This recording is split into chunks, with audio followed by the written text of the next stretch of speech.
As soon as you said that, the first person I thought of is Nas. Nas is the only one who like get a doodle ass beat and just murder the shit. Slaughter it, Yeah.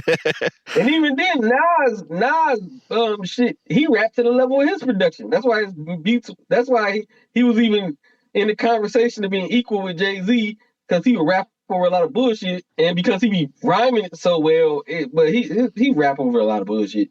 That's why I used to think Jay-Z was better, but then like lately, I'm like, God damn, it ain't even close. Once he got some good production, constant. Once that Hit Boy connection came in, it was over. Bro, it ain't even close. I don't know. I just never really been a fan of Nas, to be honest. So I never really had Nas in my top 5. But once them King's Disease joints start coming out, the Magic joints, and now he's one of my favorite rappers. Like that's somebody that I actually listen. Niggas used to argue that, and I'm like, I can't see it, bro. This nigga, he don't have his songs ain't that great for y'all to be putting him like over Jay-Z. But then it was like, because Jay-Z don't rap over garbage, so he never did. You listen to that's the thing though. You gotta like not stomach a Nas album, but you gotta tolerate it, because sometimes you listen to it and it's he lyrical, but it's a bland album for the most part. Yeah. But then once he got with Hit Boy, it was like I don't know what I was talking about.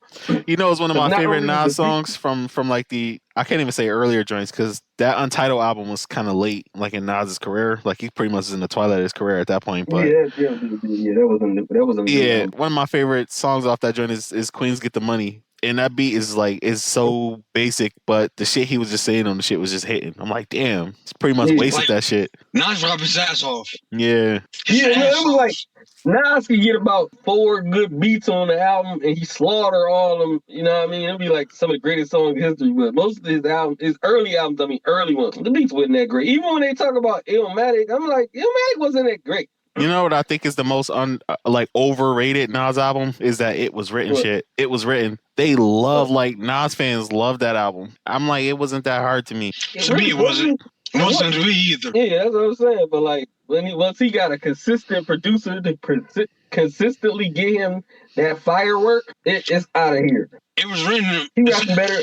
It's considered a sophomore jinx. It's so good, That's not considered a sophomore jinx, dude. I'm talking about It Was Written so way more than Illmatic. I'm talking about like we think like the internet consider that like Google. To me it was, but they consider it sophomore jinx. What did it sell? I'm about to look it up now.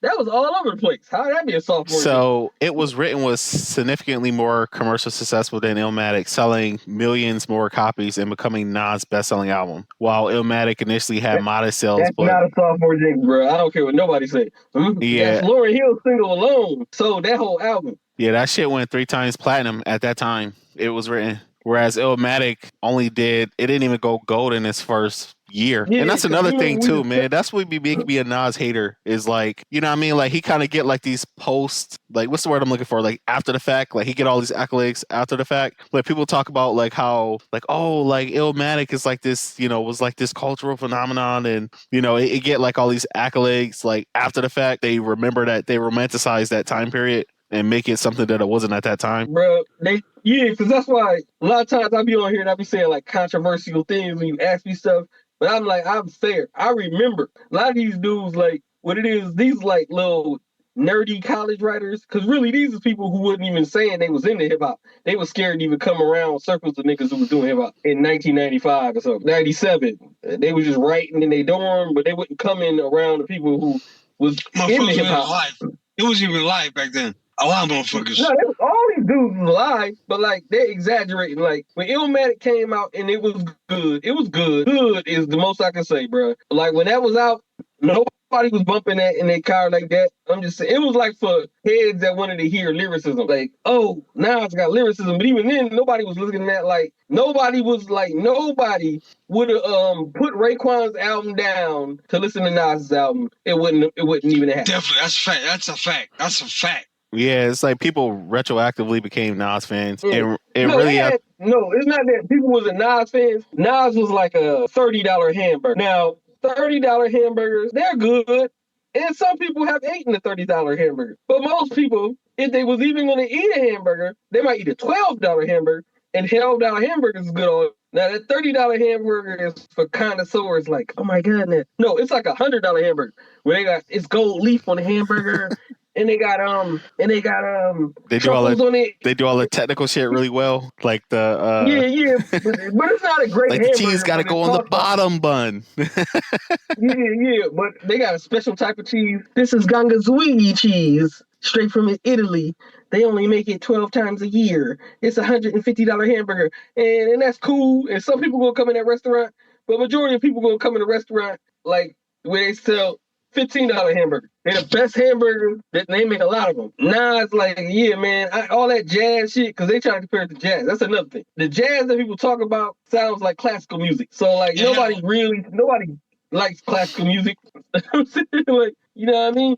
That's because like no, he used a lot of jazz samples. Mm-hmm.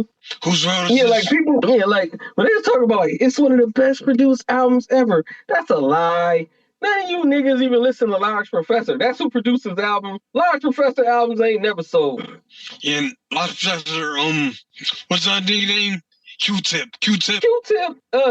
Tribe Called Quest, they sold, but like the production on the album was not all that. It just is what it is. Somebody was in the comment section arguing on the one video I was talking about now. Like, you're wrong. Now that album sonically was mediocre.